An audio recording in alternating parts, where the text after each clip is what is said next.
High বন্ধুরা, WBN study গ্রুপের পক্ষ থেকে সকলকে জানাই আন্তরিক শুভেচ্ছা, ভালোবাসা, অভিনন্দন। শুরু করছি আমরা গ্রুপ স্টাডির ক্লাস। আজকে যে বিষয় নিয়ে ডিসকাস করবো, এটা প্রিভিয়াস ইয়ারে এসেছিলো, যে জিকেগুলি। সাধারণত আমরা যে বন্ধুগুলো পড়াশোনা করছি, সামনে যে আপকামিং SSC GD আছে, তারপর যে রাজ্যে যে পুলিশের ভ্যাকেন্সি আছে, ফুড SI, সেসবের জন্য জিকে নিয়ে জিকে প্রশ্ন তো সলভ করছি। তো কথা না বাড়িয়ে আমি সরাসরি প্রশ্নে চলে যাচ্ছি। এই প্রত্যেকটা প্রশ্ন রাজ্য এবং কেন্দ্রের জন্য যথেষ্ট ইম্পর্টেন্ট, এগুলো প্রিভিয়াস ইয়ার থেকে এসেছে। তো প্রথম প্রশ্ন হচ্ছে, ভারতের অরণ্য গবেষণাগার কেন্দ্র কোথায় অবস্থিত? ঠিক আছে, যারা ভিডিও দেখছেন তেনাদের কাছে একান্ত অনুরোধ, যদি সবার জন্য এই ভিডিওটা, ঠিক আছে, যে হয়তো অনেকে এই প্রশ্নের উত্তর বুঝতে পারবেন বা কয়টা দিতে পারছেন সেটা একটু দেখবেন, ঠিক আছে। তো ভারতের অরণ্য গবেষণাগার কেন্দ্র, এই প্রশ্নটা খুব ইম্পর্টেন্ট, যে আমাদের বন জঙ্গলের যে গবেষণাগার কেন্দ্র সেটা কোথায় অবস্থিত? দেরাদুন, ঠিক আছে, দেরাদুনে অবস্থিত। আচ্ছা, এটা না হয় অরণ্য, ঠিক আছে, ধান, পাট, তারপরে চিনি, এইসব গবেষণাগার কেন্দ্র। ধানের গবেষণাগার কেন্দ্র উড়িষ্যার পোশাতে আছে, গমের আছে উড়িষ্যার কটকে আছে ধানের গবেষণাগার কেন্দ্র, গমের আছে পোশা দিল্লির পোশাতে, তাই তো। তারপরে হচ্ছে আখ উত্তরপ্রদেশকে চিনির বাটি বলা হয়, ঠিক আছে, উত্তরপ্রদেশে চিনি বেশি আমদানি করা হয় আর কি। আর পৃথিবীর মধ্যে চিনির বাটি বলা হয় কিউবাকে, ঠিক আছে। আর ইক্ষুতে কোয়েম্বাটোর কোথায়? তামিলনাড়ু, দক্ষিণ ভারত, ঠিক আছে। এরকম অনেক আছে আর কি। আর অনেক যে কৃষিজ দ্রব্য আছে তাদের গবেষণাগার কেন্দ্র, এগুলো একটু জানতে হবে, এগুলো বিভিন্ন কম্পারেটিভ এক্সামে আসে, ঠিক আছে। এই যেমন লিচু মুজফ্ফরপুরে, উত্তরপ্রদেশের। কফি আছে কর্ণাটক, হ্যাঁ, কেরালাতে কফি, হ্যাঁ, কফি উৎপাদন হয় কর্ণাটকে, ঠিক আছে, সব থেকে বেশি। যেখানে বেশি হবে সেখানেই যে গবেষণাগার কেন্দ্র থাকবে এমন কথা নেই, ওটা আলাদা জিনিস, গবেষণাগার কেন্দ্র আলাদা, ঠিক আছে। যেমন ধান পূর্ব বর্ধমানে আমাদের পশ্চিমবঙ্গের মধ্যে আর অন্ধ্রপ্রদেশে উৎপন্ন হয় বেশি, কিন্তু গবেষণাগার কেন্দ্রটা উড়িষ্যার কটকে আছে, ঠিক আছে। উড়িষ্যাতে তো ধান বেশি হয় না সেই তুলনায়। আচ্ছা, পৃথিবীর শুষ্কতম মরুভূমি, সব থেকে শুকনো যে মরুভূমি, সেই থর মরুভূমি নয়, পৃথিবীর মধ্যে বলেছি। থর তো ভারতের। আটাকামা মরুভূমি হচ্ছে পৃথিবীর শুষ্কতম মরুভূমি, এটা দক্ষিণ আমেরিকার মধ্যে পড়ছে, ঠিক আছে, দক্ষিণ আমেরিকা মহাদেশে, ঠিক আছে। আর পৃথিবীর মধ্যে বৃহত্তম মরুভূমি যদি বলা হয় তাহলে সাহারা মরুভূমি, যেটা মিশরে পড়ছে, আফ্রিকা মহাদেশ, মিশরটা পড়ছে আফ্রিকা, হ্যাঁ। আবার মিশর দেশের মধ্যে একটা বৃহত্তম নদী আছে, পৃথিবীর বিখ্যাত নদী, সেটার নাম কি? না, নীলনদ পৃথিবীর মধ্যে সব থেকে বড় নদী, ওটা মিশরে পড়ছে। আর পৃথিবীর মধ্যে সব থেকে বড় মরুভূমি সাহারা মরুভূমি বা উষ্ণ মরুভূমি, সেটাও মিশরে পড়ছে, ঠিক আছে। আর এশিয়ার মধ্যে সব থেকে বড় নদীর নাম হচ্ছে ইয়াংসি, ঠিক আছে, ওটা চীনে অবস্থিত, ঠিক আছে। আর যদি বলা হয় উচ্চতম মরুভূমি তাহলে লাদাখ হবে, এটা ভারতের, ঠিক আছে। আচ্ছা, আর যদি বলা হয় শীতলতম মরুভূমি তাহলে হবে আন্টার্কটিকা, ঠিক আছে। আন্টার্কটিকা যদি একটা মহাদেশের নাম, আন্টার্কটিকাকে বলা হয় সাদা মহাদেশ, কারণ খুব ঠান্ডা ওখানে, ঠিক আছে। আচ্ছা, জলদাপাড়া অভয়ারণ্য কোন রাজ্যে দেখা যায়? দার্জিলিং, এটা পশ্চিমবঙ্গে দেখা যায়, এটা আলিপুরদুয়ারে, তাই তো, আলিপুরদুয়ারে জলদাপাড়া অভয়ারণ্য, এটা একশৃঙ্গ গন্ডারের জন্য বিখ্যাত। আচ্ছা, কালো মাটির অপর নাম কি? ভাগর, রেগুর, খাদার, এটা হবে রেগুর, ঠিক আছে। কারণ কালো মাটিতে এঁটেলের আর চুনের পরিমাণটা বেশি থাকে, ঠিক আছে। যেহেতু কাদার আর চুনের পরিমাণটা বেশি থাকার জন্য জল ধারণ ক্ষমতা রেগুর মাটিতে জল ধারণ ক্ষমতা বেশি, ঠিক আছে। এই মাটিতে কি ফসল চাষ হয়? যে কার্পাস বা তুলো, এই চাষ হয়, যেমন মহারাষ্ট্রে, ঠিক আছে। এই মহারাষ্ট্রে এই মাটির প্রাধান্য লক্ষ্য করা যায়, গুজরাট। আচ্ছা, ভারতের যে রাষ্ট্রপতি, প্রাইম মিনিস্টার, এই প্রাইম মিনিস্টার নির্বাচিত হয় কিভাবে? রাজ্যসভার দ্বারাই, সংসদের সদস্য দ্বারাই, এটা রাষ্ট্রপতি ভারতীয় সংবিধানের 54 থেকে 55 নম্বর ধারায় রাষ্ট্রপতি গঠন সম্পর্কে ব্যাখ্যা আছে। ভারতীয় সংবিধানের 54 থেকে 55 নম্বর ধারায় রাষ্ট্রপতির গঠন সম্পর্কে ব্যাখ্যা আছে। সংবিধানে বলা হয়েছে যে উভয় কক্ষ বলতে এখানে লোকসভা আর রাজ্যসভা আর রাজ্যের বিধানসভা, এই তিনজনের সম্মতিতে রাষ্ট্রপতি গঠন করা হয়, ঠিক আছে। লোকসভার কার্যকাল মেয়াদ, লোকসভাকে বলা হয় আমাদের ভারতবর্ষের নিম্নকক্ষ, উচ্চ কক্ষ বলা হয় রাজ্যসভাকে। লোকসভার কার্যকাল মেয়াদ 5 বছর, রাজ্যসভার কার্যকাল মেয়াদ 6 বছর, ঠিক আছে। আর লোকসভাতে 552 জন সদস্য থাকে, মনে থাকবে 552 জন লোকসভাতে, আর রাজ্যসভাতে ওই 252 জন মতো, 250 জন মতো। আচ্ছা, পঞ্চায়েতটা আলাদা বিষয়। পঞ্চায়েতের গঠন সম্পর্কে বিস্তারিত উল্লেখ আছে 1992 সালে 73তম সংবিধান সংশোধনের মাধ্যমে, ঠিক আছে।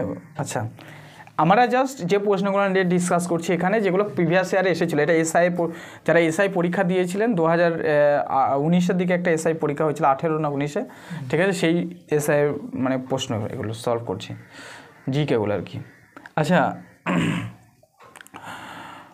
গোবর গ্যাসে আমরা জানি যে গোবর গ্যাস, হ্যাঁ আর একটা ইম্পর্টেন্ট গোবর গ্যাস, ওটা এইটা ধরাই যে লোকসভার 0 আওয়ার সর্বাধিক সময় কত, 0 আওয়ার বলে থাকে, এটা 60 মিনিট, অনির্দিষ্টকালের জন্য 30 মিনিট আর 2 ঘন্টা। 0 আওয়ার সাধারণত শুরু হয় 12টার পর থেকে। একটা নির্দিষ্ট সংবিধানে মানে দেশের কোনো বিষয় নিয়ে, ইম্পর্টেন্ট বিষয় নিয়ে এখানে ডিসকাস করা হয়, এটা 12টা থেকে 1টা, মানে 1 ঘন্টা ধরে চলে 0 আওয়ার। এটা কিন্তু পরীক্ষায় আসতে পারে, 0 আওয়ারের সময় কত, 1 ঘন্টা, ঠিক আছে। এটা শুরু হয় কখন, 12টা থেকে 1টা এর মধ্যে। আচ্ছা, ভারতের নিচের কোন, আচ্ছা এই প্রশ্নটা দেখো, বলছে নিচের কোনটি বর্তমান ভারতের সর্ববৃহৎ পাবলিক সেক্টর বাণিজ্যিক ব্যাংক, মানে কোন ব্যাংকটি সর্ববৃহৎ বাণিজ্যিক, এটা স্টেট ব্যাংক, হ্যাঁ ভারতীয় স্টেট ব্যাংক, এটা ভারতীয় স্টেট ব্যাংক, ঠিক আছে। এটা এসবিআই, প্রায় 24,000 শাখা আছে, প্রায় 24,000 শাখা আছে। আচ্ছা, আমরা জানি এখানে বলছে, এই প্রশ্নটা দিয়েছে যে সংবিধান থেকে পদার্থবিজ্ঞান থেকে, যে নিউটনের প্রথম গতিসূত্র, যেটার যে প্রথম গতিসূত্রটি পরিচিত হয়েছে স্থির নীতি, কার্যকারী নীতি, আপেক্ষিক মূলনীতি আর জড়তার নীতি। এখানে প্রথম গতিসূত্র জড়তার নীতি হবে, ঠিক আছে, কারণ প্রথম সূত্রে নিউটন কি বলেছে যে বাইরে থেকে বল প্রয়োগ না করলে স্থির বস্তু চিরকাল স্থির, আর গতিশীল বস্তু চিরকাল গতিশীল থাকবে, ঠিক আছে। এটা হচ্ছে জড়তার। বা দ্বিতীয় নম্বর, এটা জাড্যতার উপর, জাড্য বা জড়তার নীতির উপর এই মানে নিউটনের সংবিধান মানে প্রথম যে সূত্রটা উল্লেখ আছে। আর তৃতীয় সূত্রটা হচ্ছে প্রত্যেক ক্রিয়ায় সমান ও বিপরীত প্রতিক্রিয়া আছে, ঠিক আছে, যেমন রকেটের যে গতির কথাটা উল্লেখ আছে। আচ্ছা, ওটা ছাড়ো, আমরা জানি গোবর গ্যাসে মিথেন থাকে বেশি, তাই তো, গোবর গ্যাসে মিথেন থাকে। তাই এখানে এই প্রশ্নটা এটাই আছে যে গোবর গ্যাসের প্রধান উপাদান কি, এখানে carbon dioxide, methane, hydrogen, ethane. এখানে কার্বন ডাইঅক্সাইডও গোবর গ্যাসে থাকে, মিথেন, হাইড্রোজেনও থাকে, ঠিক আছে, কার্বন ডাইঅক্সাইড থাকে, হাইড্রোজেন থাকে, হাইড্রোজেন সালফাইডও থাকে, ঠিক আছে, আবার মিথেনও থাকে। তাই এখানে প্রধান উপাদান যেটা বলবে সেটা তো মিথেনে হবে। আর মিথেন থাকে, গোবর গ্যাসে মিথেনের পরিমাণ থাকে প্রায় 55%, আর বাকি অন্যান্য থাকতে পারে বিভিন্ন গ্যাস, ঠিক আছে। তাহলে বেশিরভাগটা থাকে মিথেন গোবর গ্যাসে। আচ্ছা, কোনটা ভেক্টর রাশি উদাহরণ, বল, ভর, ঘনত্ব, জড়তা, তিনটের মধ্যে বল হবে, কারণ ভেক্টর রাশি হতে গেলে স্কেলার রাশির বৈশিষ্ট্য হচ্ছে মান থাকলে অভিমুখ থাকবে না, আর এটা মান অভিমুখ দুটোই থাকতে হবে, ঠিক আছে। এখানে বলছে যে রকেটের কাজ যে নীতির উপর নির্ভর করে, কেপলার সূত্র, পাস্কালের সূত্র, বয়েলের সূত্র, নিউটনের সূত্র। এটা নিউটনের সূত্র একটু আগে বলছিলাম যে হ্যাঁ, এটা ভৌতবিজ্ঞান থেকে, প্রত্যেক ক্রিয়ার সমান ও বিপরীত প্রতিক্রিয়াতে আছে। আচ্ছা, বাতাসের শব্দের বেগ কত, 332 মিটার পার সেকেন্ড, এটা 3200 metre per second, 30 metre per second, এটা 332 মিটার পার সেকেন্ড। এটা মুখস্থ করবে, কিন্তু এটা আসতে পারে এসএসসি-জিডিতে, ঠিক আছে। এই প্রশ্নগুলো মান খুব উন্নত। আচ্ছা, বলছে আমি যে 4টে পদার্থ বলবো, এদের মধ্যে কোনটির ঘনত্ব সব থেকে বেশি, 4টে পদার্থ বলবো। একটা হচ্ছে কোক, গ্রাফাইট, কাঠকয়লা, হীরক। তোমরা বলো, কোক, গ্রাফাইট, কাঠকয়লা, হীরক। হীরক হবে, হীরক সব থেকে বেশি শক্তি, মানে ঘনত্ব বেশি। হীরক একটা মানে হীরক বুঝতে পারছো না, হীরক মানে একটা উন্নত মানের ধাতু, হীরক, ঠিক আছে। প্লাটিনাম নাম শোনা নেই, হীরক, প্লাটিনাম, এগুলো সব উন্নত মানের, সোনা, এগুলো উন্নত মানের ধাতু। আচ্ছা, এখানে হীরকের ঘনত্ব হয় 2.26 g/cm3, তাই তো, সেমি কিউ। আচ্ছা, এখানে বলছে প্যালিওন্টোলজি নিম্নের কোন বিষয় অধ্যয়ন করে, প্যালিওন্টোলজি, ঠিক আছে। উদ্ভিদ ও প্রাণী জীবাশ্ম, আগ্নেয়গিরি, শিলা, বায়ুমণ্ডল। এটা হবে উদ্ভিদ ও প্রাণী, যেমন অর্নিথোলজি, এই লজিগুলো জানতে হবে, ঠিক আছে, পক্ষী সংক্রান্ত বিদ্যাকে, ঠিক আছে। তারপরে আছে অনেক এগুলো থাকে না, যে ক্যান্সার সংক্রান্ত বিদ্যাকে কি বলা হয়, এটা ওইখান থেকে এসেছে। আচ্ছা, প্রাকৃতিক নির্বাচনের আইন যার সঙ্গে সম্পর্কিত, এটা ডারউইন। প্রাকৃতিক নির্বাচন আইন ডারউইন থেকে, ডারউইনের মতবাদ। আচ্ছা, ডায়াবেটিস, কোনো ব্যক্তি যদি ডায়াবেটিস হয় তাহলে সেই ব্যক্তিকে কি কি দেওয়া হয়? এখানে অপশান বলছে আমি পেনিসিলিন দেওয়া হয়, ইনসুলিন দেওয়া হয়, স্টেরয়েড দেওয়া হয়। তিনটের মধ্যে একটা বল, ইনসুলিন দেওয়া হয়। যাদের মানে ডায়াবেটিস হয় তাদেরকে ইনসুলিন দেওয়া হয়, ঠিক আছে। আর পেনিসিলিন আবিষ্কার করেছিলেন আলেকজান্ডার ফ্লেমিং, ঠিক আছে। আচ্ছা, গরুর দুধে আমরা জানি যে দুধ আমাদের সুষম খাদ্য, যদিও দুধের মধ্যে সুষম খাদ্য অনেকে বলতে না রাজি হয়নি, অনেকে মানে ভিটামিন সিটা সেইভাবে থাকে না। তা গরুর দুধে নিম্নলিখিত কোন ভিটামিন সমৃদ্ধ, মানে সব থেকে যে ভিটামিনটা গরুর দুধে থাকে সেই ভিটামিনটা কি? Vitamin B, vitamin D, vitamin A, vitamin C, কি হবে? Vitamin B. গরুর দুধে সব থেকে বেশি থাকে ভিটামিন বি, ঠিক আছে।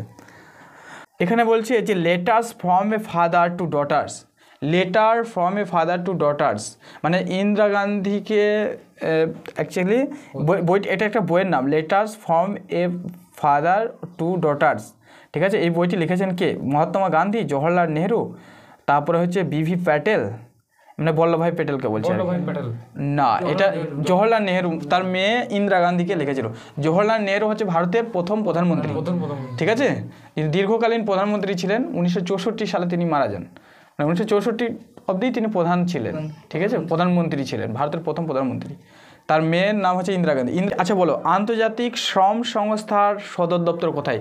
এই মানে সংস্থাগুলো মানে যে সমস্ত জাতিপুঞ্জের বেশ কিছু সংস্থা আছে, যেমন ইউনেস্কো, ইউনিসেফ, ঠিক আছে।